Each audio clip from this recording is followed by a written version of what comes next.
है, जिसको गरीबों से कोई लेना देना नहीं है, जिसको किसानों से कोई लेना देना नहीं है, जिसको युवाओं से लेना देना नहीं है, जिनको महिलाओं से लेना देना नहीं है, तो किससे लेना है?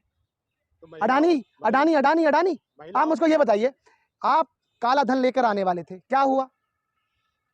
आपने कहा काला धन आएगा इसलिए हम नोटबंदी कर रहे हैं, क्या हुआ? अगर तीसरी बार मौका दे दिया तो मैं आपको बता रहा हूं, ये देश को बेच के चले जाएंगे लोग। हालांकि कसर कुछ नहीं छोड़ी, सब कुछ बेच दिया। समझ में है, आ गया कि ये लोग छलिए हैं, छल करके, झूठ बोल के, लोगों को भरोसा मतलब वो करके ये सत्ता में आए। और आज क्या हो रहा है? आप बताइए, जो वादे करके आए वो वादा कौन सा पूरा किया आपने? 400 रुपए का सिलेंडर क्या कम हुआ है? महंगाई को क्या कम किया है? 2 करोड़ रोजगार पूरा किया है? 100 स्मार्ट सिटी का क्या हुआ? बुलेट ट्रेन का क्या हुआ? अगर याद रखना, अब वो दिन दूर नहीं है कि आपके काले कारनामे लोगों के सामने आ चुके हैं। वो दिन दूर नहीं है कि आपकी सरकार और आपको आपकी सत्ता उखाड़ फेंकने का जनता ने वादा कर लिया। कांग्रेस के लोग हैं ये डरने वाले लोग नहीं है। और प्रियंका जी जनता के बीच में, आज राहुल जी जनता के बीच में, वो महिलाओं की बात कर रहे हैं, युवाओं की बात कर रहे हैं, गरीबों की बात कर रहे हैं, किसानों की बात कर रहे हैं। और ये क्या कर रहे हैं? राहुल जी को आए हुए 1-2 दिन ही हुए थे संसद के अंदर, इन्होंने फिर दोबारा से प्रोपेगेंडा रचना शुरू कर दिया।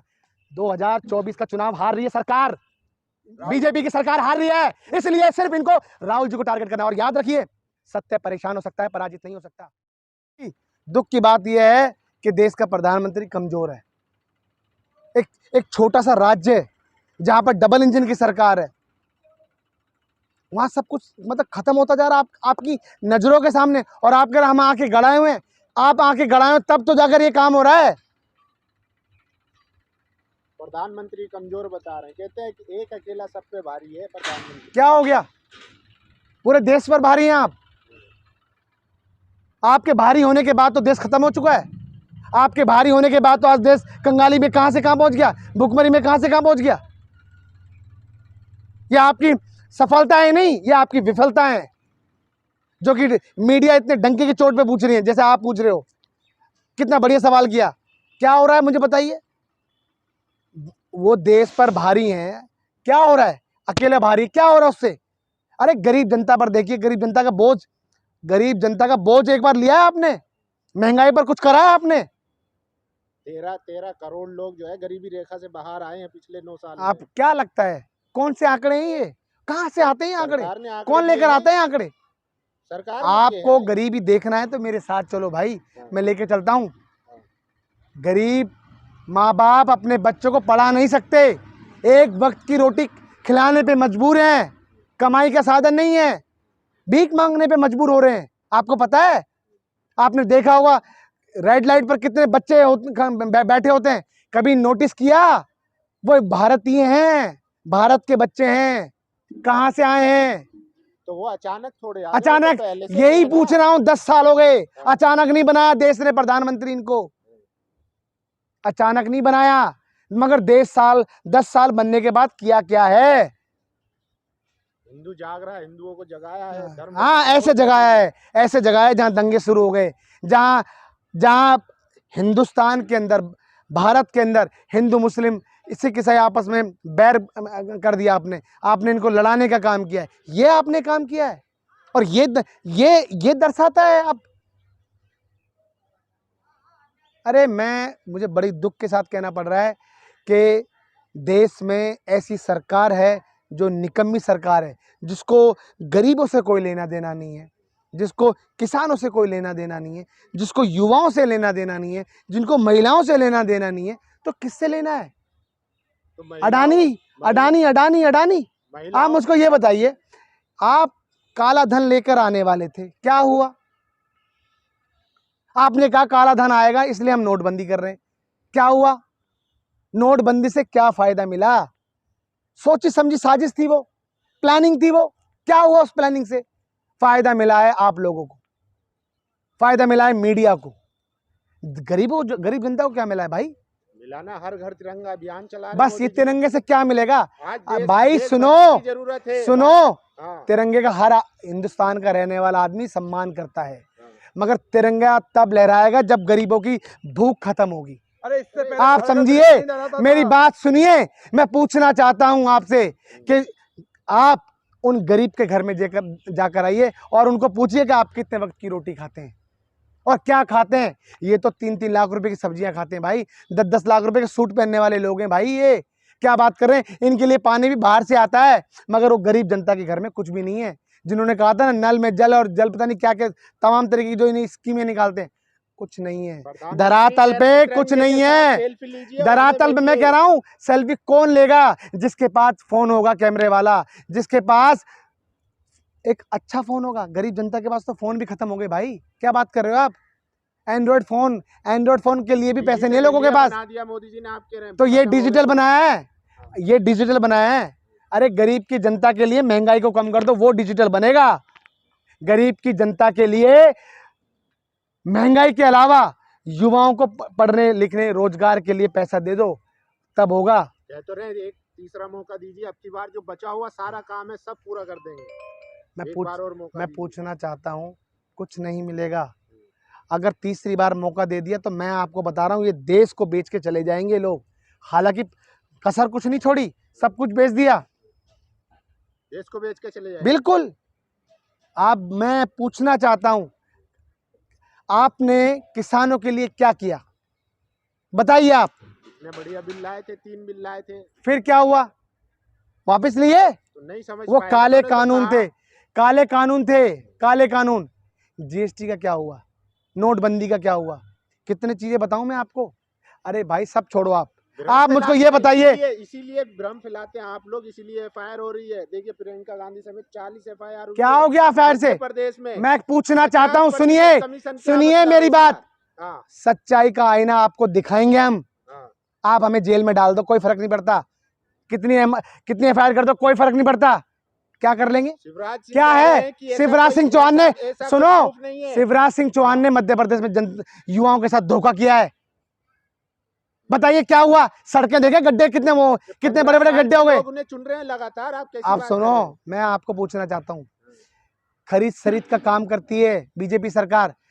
शिवराज सिंह चौहान वहां भी ऐसा ही किया था, मगर याद रखना अब वो दिन दूर नहीं है कि आपके काले कारनामे लोगों के सामने आ चुके हैं।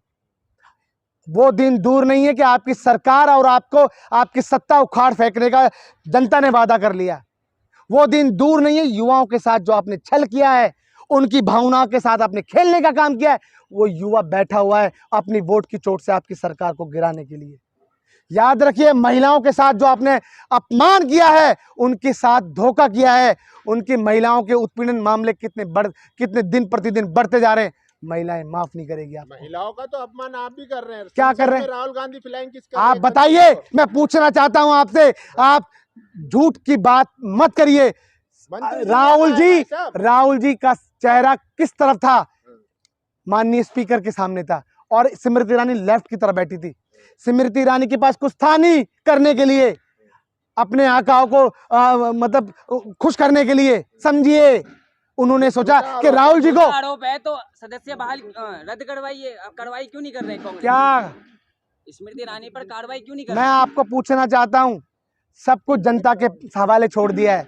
जनता को एक एक चीज समझ में आ रही है कि झूठ कौन है और सच कौन है।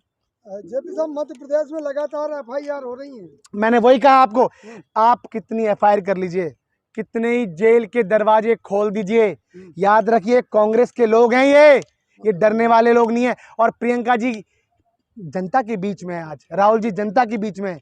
वो महिलाओं की बात कर रहे हैं, युवाओं की बात कर रहे हैं, गरीबों की बात कर रहे हैं, किसानों की बात कर रहे हैं, और ये क्या कर रहे हैं? कर्नाटक में आपने 40%, यहाँ पे 50% वाली बात करने लग गए। आप बताइए, कर्नाटक में था नहीं, मध्य प्रदेश में है नहीं, बताइए क्या हुआ?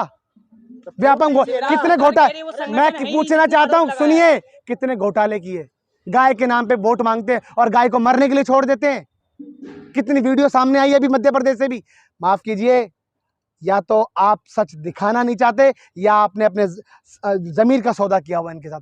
मैं पूछना चाहता हूं जनता से कि जनता कब तक आप जनता को झूठ बताते रहेंगे? जनता को सब समझ में नहीं आता। जो झूठ बोले, और आज स्मृति ईरानी, सुनिए, स्मृति ईरानी ने जो झूठ बोला है, आज जनता थूकती है उनके मुंह पर। जनता कितनी आपने देखी कितनी वीडियो वायरल हो रही है, कितनी महिलाएं बोल रही हैं कि ये वो औरत है जिसने अपनी महिला फ्रेंड के पति को अपना पति बनाया है। आप क्या बात कर रहे हैं? तो उसमें नाटक में काम कर, सुनिए, इस तरीके से तो हम स्मृति ईरानी जी की पुरानी वीडियो देख ली नाटक के दौरान। आप किसी के बारे में झूठ अफवाह नहीं फैला सकते। सोचिए ये क्यों कर रहे हैं। राहुल जी को आए हुए 1-2 दिन ही हुए थे संसद के अंदर, इन्होंने फिर दोबारा से प्रोपोगेंडा रचना शुरू कर दिया। 2024 का चुनाव हार रही है सरकार, बीजेपी की सरकार हार रही है, इसलिए सिर्फ इनको राहुल जी को टारगेट करना है। और याद रखिए, सत्य परेशान हो सकता है, पराजित नहीं हो सकता। जनता को समझ में आ रहा है। भाई मैं आपसे पूछना चाहता हूं, 4000 किलोमीटर की ये जो यात्रा की है, ये क्यों की है? राहुल जी को क्या पड़ी थी बताइए ये यात्रा करने के लिए? बताइए, मैं पूछना चाहता हूं आपसे। कह रहे हैं अपने आप को रिवाइव करना, ये अपने आप को रिवाइव करना है। हाँ। सुनिए, रिवाइव करने की जरूरत नहीं है, मगर जनता की सूझबूझ लेने वाला कोई नहीं है, चलिए जनता के बीच में जाने वाला कोई नहीं है, जनता की मन की बात सुनने वाला कोई नहीं है। इस देश का प्रधानमंत्री, इस देश का प्रधान, सुनिए, इस देश का प्रधानमंत्री अंधा है। इस देश का प्रधानमंत्री को पता नहीं है कि देश में चल क्या रहा है, दंगे चल रहे हैं इस देश के। आप बताइए, महिलाओं की उत्पीड़न आपने क्या घटाई अभी तक? अरे गरीब एक वक्त की रोटी खाने पे मजबूर है। अब देखिएगा लाल ये किला तो से सब मोदी जी इंडिया भाषण के- देंगे। ये लास्ट भाषण होगा। मैं पूछना चाहता हूं, ये लास्ट भाषण होगा प्रधानमंत्री नरेंद्र मोदी जी का लाल किला से। इसके बाद भाषण कांग्रेस पार्टी की तरफ से होगा। और याद रखिए, वो दिन दूर नहीं है, क्योंकि जनता को समझ में है, आ गया कि ये लोग छलिए हैं, छल करके, झूठ बोल के, लोगों को भरोसा मतलब वो करके ये सत्ता में आए। और आज क्या हो रहा है आप बताइए? जो वादे करके आए वो वादा कौन सा पूरा किया आपने? कौन सा 400 रुपए का सिलेंडर क्या कम हुआ है? महंगाई को क्या कम किया है? 2 करोड़ रोजगार पूरा किया है? 100 स्मार्ट सिटी का क्या हुआ? बुलेट ट्रेन का क्या हुआ? अरे आप क्या बात करते हैं? आपको सच्चाई दिखानी चाहिए, जो कि आप। कल फिर गरजेगा शेर लाल किले से। मैं कहना चाहता हूं, शेर अब वो शेर नहीं है जो जनता ने उनको समझ के उनको प्रधानमंत्री की कुर्सी पे बिठाया था। जनता को समझ में आ गया भाई, इन्होंने हमें कोविड में मरने के लिए छोड़ दिया। अब बताइए, आप ये बताइए, हमेशा नेहरू जी को कोसते हैं, हमेशा सोनिया जी के बारे में गलत बोलते हैं। हमने कभी बोला? मैं पूछना चाहता हूं, राहुल गांधी जी ने कभी इनके माँ बाप के बारे में बोला, किसी के बारे में? और ये स्मृति ईरानी बताइए, सोनिया जी के लिए कितना गलत बोला? नरेंद्र मोदी खुद देश के प्रधानमंत्री ने कितना कुछ गलत बोला? बताइए आप। याद रखिए, ये जनता है, जनता सब जानती है और आपको माफ नहीं करेगी। ये भी सब इंडिया टुडे का सर्वे नहीं देखा लगता है। आप सुनिए, मैं पूछना चाहता हूं, पिछली बार जब लाल किले से जब बोले थे, कितने वादे पूरे किए इन्होंने? बताइए आप। महिलाओं का सम्मान होगा। अरे ऐसा महिला को सम्मान हुआ है कि महिलाओं को मणिपुर के अंदर निर्वस्त्र कर दिया गया। याद रखिए, इस देश के अंदर अगर दुर्योधन जैसा शासक होगा ना, तो चाहे महिलाओं पर ऐसे उत्पीड़न बढ़ती रहेगी, चाहे उस वक्त हस्तिनापुर था या आज के समय मणिपुर है। इस बात को ध्यान रखिए आप।